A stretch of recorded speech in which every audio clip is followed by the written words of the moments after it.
Welcome back to another episode of the Find Food Freedom Podcast. This is your host, Sam Previtt, and I'm so excited that you're here.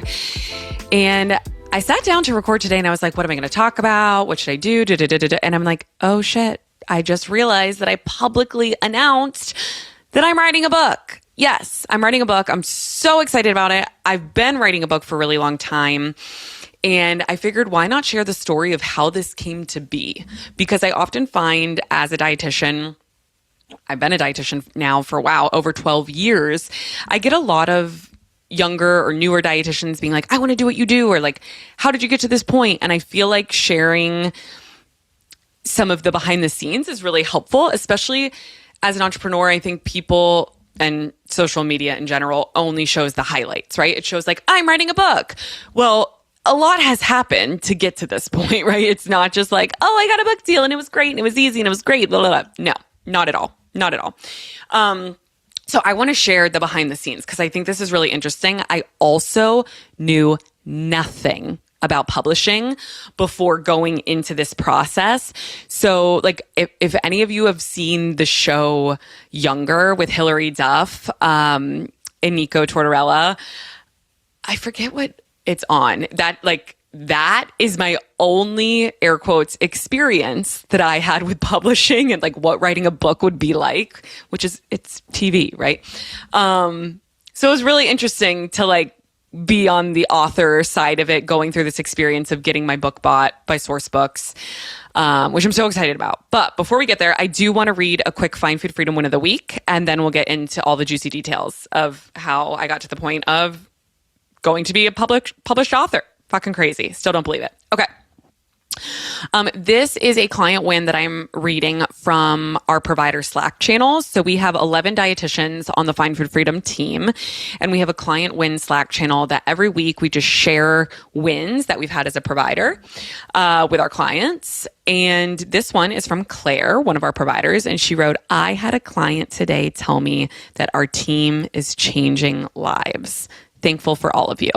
It was short, it was sweet, it was simple, but I think those are sometimes the most impactful because hearing those words from clients is just it's so helpful because the work that our providers do, it's heavy, it's deep, and the work that you do as a client, it's hard, it's challenging. Repairing your relationship with food and your body is no fucking joke. And it can be heavy, right? It can be a very emotional journey. So hearing that we're changing lives is always so helpful. So thank you to the client that said this.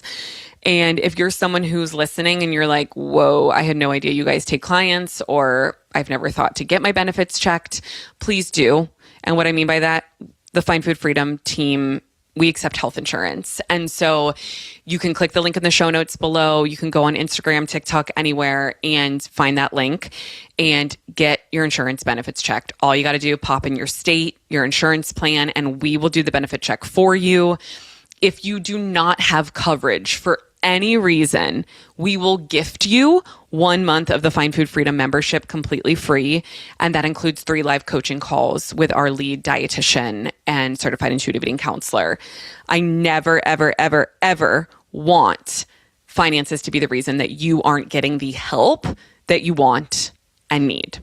So please get those benefits checked. And there's truly no downside to doing it. And I've actually, just random side note, if you're a dietitian listening to this, we've also had a good amount of dietitians that have gotten their benefits checked and are meeting with our dietitians because just like therapists need a therapist, I feel like dietitians need a dietitian. And sometimes I find that it's dietitians that maybe are newer to the intuitive eating paradigm, truly. And they're not only working on their own relationship with food, but it's like coming from a personal and professional standpoint. And I think that's so fucking cool. So if you're a dietitian that wants to meet with our team, we would love to meet with you as well. All right. So let's get into writing a book and how it happened. I feel like I need to pull up my email and go to my timestamps because I forget how long ago this was, but I have a whole folder on here of all of my emails that have ever existed related to being related to a book. Okay. So, now it's all coming back to me, just like seeing these timestamps in my email. Okay. So It all originally started back in the summer of 2025. So almost a year ago, I had this desire to write a children's book. As if you come here often, you know that I have two toddlers. I have a 2-year-old and an almost 4-year-old. I have 2 girls and they love to read. They love books. We love princesses. We love reading. We love all of the things. And I love, by the way, one of my favorite hobbies is going to a thrift store or a Goodwill and getting children's books because they are $1 and you can find all those expensive books that are like really expensive for $1, right? And it's like my favorite thing. So if you don't do that for your kids, you should, because you can get the best books for so cheap. Anyways, I read to my girls all the time and I just feel like there's this big hole in children's books related to relationship with food. And I am obsessed with the book Bodies Are Cool.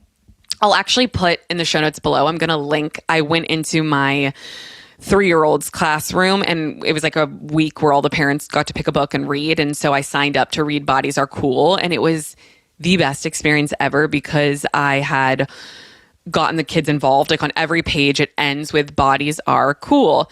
And I always do that with my daughter is I have her say bodies are, and then she yells cool. So I had their whole class doing this and every page we went on and on. You'll see in the video, like by the end, they were like screaming cool. And then at the end, we like all gave our bodies a hug and we said we loved our bodies. And I just love that book. So Tyler Fetter, thank you. You were amazing. That's the author of that book. So that book has just been like a staple in our house since the very beginning. And I've had this desire to create a book kind of in that same vein of teaching kids that food is fun. How like the message of that one is bodies are cool. I want food is fun. And so I was interviewing one of our previous clients of Find Food Freedom who worked with Julie, one of our providers. And we do, as you know, every Wednesday, the first Wednesday of every month, sorry, not every Wednesday, the first Wednesday of every month on this podcast is a client testimonial where our clients are so open and I'm so grateful for that. And they share their stories and it's amazing. If you ever want to check those out, again, we have so many on the podcast. And so I was interviewing this client and also, side note, Julie, her provider on the Find Food Freedom team lives locally and Julie and I have worked together since the beginning of time. It's been like almost 8 years. And so for my daughter's birthday, Julie got me a book for my daughter that it's called B is for Bellies, right? And B is for Bellies is written by Rennie Zybal, who is the client that I had on this interview, this client testimonial. She is an author not only of B is for Bellies, but many, many books. And so we talked about this. The book is amazing. It's like ABCs of body image and body positivity. It's incredible. It's a great book. So it's like Bodies Are Cool and B is for Bellies are my favorite kids' books. And so we ended our episode together of her sharing her intuitive eating journey with our team. And I was like, oh my God, I want to write a book. Like I've been saying, like, I want to write a children's book. You're a children's book author. Not only are you a children's book author, but you're a very established published author. You also understand intuitive eating. You've worked with our team and like what a better, like it felt very kismet that we were meeting and talking. And it's very important to me to have people surrounding me when I'm working on projects that are very aligned with intuitive eating and our belief systems, because I've learned many times that like people can be kind people and good-hearted people, but if they don't understand your message and what you're trying to do, it's really difficult to work with them. And so, which I'm going to share in a little bit once we get to my adult nonfiction book, right? So, long story short, I got with Rennie and I was all on board with a kid's book and I really wanted to do this. And more, it's just like a passion project for me, truly, is writing a book because I love reading to my daughters. We do it every night before bed. And how cool that I could be like, Mommy wrote this and it's about food, right? So we were having these conversations. These conversations, if I'm looking back on my email right now, started in February of 2025, but we did not get a children's book manuscript and proposal really written and ready to go until summer of 2025. And so children's books, it's a very hard market to tap into because everyone thinks they can write a children's book, which is true, right? Like it's about 500 words. It's mostly illustrations, pending what ages you're trying to hit or target. And anyone can do it, right? And you can self-publish. Like I could take the book that I wrote and I could self-publish it and put it on Amazon and be good to go. But there's a lot of upfront costs to that versus you write the manuscript, you work with an editor, and then you get the book bought by a publisher and kind of go on from there. So long story short, I'm working with Rennie, my editor, helping me write, just helping me with this. Like I knew nothing about publishing. So I was like, I need a publishing guru to help me. We call her my book doctor. She just like helps me with everything. And she got me set up with my agents, who I love. And we started pitching this children's book to publishers. And that's something I learned is like, you don't have to have an agent, but publishing is kind of like most, I would assume, occupations. It's all about connections, right? And if you don't have an agent, then you're not really like, you don't know how to pitch the book to publishing houses. And the publishing houses are getting projects put on their desk, like so many. So if it's like, if they have a connection to an agent, they're like, hey, I really trust this agent and the projects they bring me, you have a better chance of, getting your book bought, basically. So a lot of no's came back. A lot of like, I don't really connect to this story, or it feels a little too didactic, or there was a lot of different feedback. I still believe, I'm not going to say the name of my children's book. I'm not going to share much about it other than I think it's important to kind of share this with you, is that like I got a lot of no's. And I share that because on social media, as of last week, I announced like, I'm writing a book and everyone's like, congratulations, it's amazing, blah, blah, blah. I want to read it. But social media is a highlight reel, right? So you got to read and see and hear this post of me talking about a triumph and a win and I'm going to get published and all of this stuff. But I have limitless rejections. Like I could keep scrolling, like so many rejections in my inbox. And this is something that like, I think you get more and more used to as a content creator and an entrepreneur and a business owner, is like getting told no all the time. Like, but if you don't try, you're never going to succeed. Dust yourself off and try again, try again. Isn't that like, what is that, a TLC song? I don't know. No, Destiny's Child. I forget. So I got a lot of no's. So much so that we kind of pushed the children's book to the back burner. Now, as we were working on the children's book, Rennie and I started to talk about, hey, like, she was like, I really think there's like a space for you for adult nonfiction. And like in that space, I think there's a need for a book from you. And I've always kind of told myself like, I'm not a writer, or I don't like to write. I only like to speak. And as you're listening to this, you know that I like to talk and I don't shut the fuck up. Sorry. But I've always just said like, I love to speak. I love to be a speaker. I love to be a podcast host. I love to make content, but like, I don't like to write a book. I've always just kind of like told myself that like, I'm not a writer. And so it's kind of like shut me off from this idea that I could be an adult nonfiction author. And so one of the many no's that we got from publishers for the children's book turned into a no, but has Sam ever thought of writing an adult nonfiction book? Because we would be very interested in that. And it actually ended up being, they wanted something very different from me, but that really kind of like lit this fire in me. It's so interesting that like somebody rejecting me and saying like, but has she thought of this? Made me be like, maybe I can do that. Kind of like, I'll show you. But I started to really look at what was out there in the intuitive eating space. And I'm like, you know what? We could really use an adult nonfiction book in this space. So I started to think about, okay, like what would it be? Why do I want to write this? How is this going to work? And I think about my social media and how it started is I love humor. I love swearing. I love curse words, right? You know that if you're here.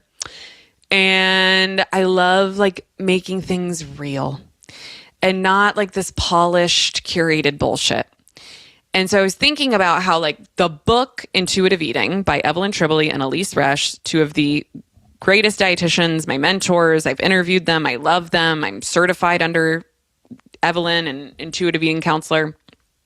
I love the book. They have like what they're on. I'm like, where's the book? It's in my office somewhere. There's like 4+ editions of it now. They're constantly coming out, adding new research. And as they're learning more, they're adapting it. It's a very didactic book, right? It's explaining the 10 defined principles. It's utilizing the research. It has a didactic component, which it has to. And then there's another book out there called The Fuck It Diet. By Carolyn Dooner. I don't know if you're familiar with it, but I find that it's like a lot of people's gateway drug, if you will, to intuitive eating, where they read The Fuck It Diet and they're like, wow, I resonate with a lot of this. And Caroline Dooner is not a dietitian. She's not a certified intuitive eating counselor. She's not a therapist. She's a human that was explaining her real experience of walking away from dieting. And grateful for that. I think a lot of people connected with it. And so the more I got to thinking, I was like, we need a book by a professional. Hi, that's me, registered dietitian, certified intuitive eating counselor, and certified personal trainer, that has the didactic, I don't want to say component, but like I have the didactic knowledge, right, as a certified intuitive eating counselor. But my tone and the way I story tell and the way I like to use humor and no bullshit, I think can be very relatable for a lot of people.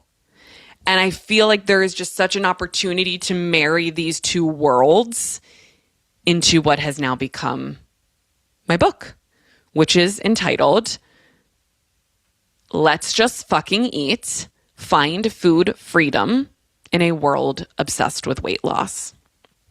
And Source Books, one of the big 5 publishing companies, bought the book. But before I got the yes and this exciting time and all of these positive things, which I'm so grateful for, I think it's important to share that every other publisher I pitched to, or my agents pitched to, which was a lot, passed. And you know why?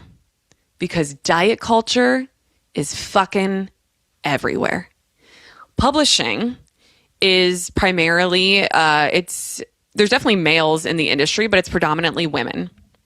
And you know what gets under women's skin? Diet culture. If we look at women ages 25 to 45, 65% of women identify as disordered eaters. An additional 10% have clinically diagnosed eating disorder. And then that doesn't account for all of the women that don't seek to get help or think they're sick enough or think that they have a problem, right? Or an issue. So 75% of women are walking around disordered. And I would argue more than that. And so when you're in an industry where you're trying to pitch something like this, you're pitching to people who are very intimidated by this message, who don't understand this message, who don't agree with this message, who think that this message is bullshit. We got emails back from publishers that were saying things like this. Are you ready? First of all, one said, oh, I feel like we have a pretty competitive book that we can't place her on the roster. You want to know the book they were thinking that I would be in the same genre as? Intuitive Fasting. Are you fucking kidding me? Another publisher said that they don't think that body positivity had its moment, and they don't really think that this is the time for this. I should go back and compile all of the no's I got and share screenshots of how they like try to nicely pass and say no, but like they say it in a way that's like they're trying to let me down easy, but they're basically like, I don't like this at all. And I don't think it's going to sell. And I think you're dumb. That's what I saw. But I totally understand it because these women, the majority women, were very disordered. And why would they buy a book they don't stand behind? And I don't want them on our team if they don't get it. And then along came Kristen, my current publisher at Sourcebooks, who is an angel walking on earth. She's a millennial mom to two, and she fucking gets it. I could not be more excited to tell you that the team of people, like I keep saying I'm writing a book, but I need to stop saying that and saying we are writing a book. The team of people that are behind me, one was a client of Find Food Freedom and a published author of like, Rennie, I need to fact check this. What did you write? Like 20 books at this point? Kristen, incredible, incredible publisher who like gets it. She grew up as a millennial. She gets diet culture. She hates diet culture. She read my proposal and she got it right away.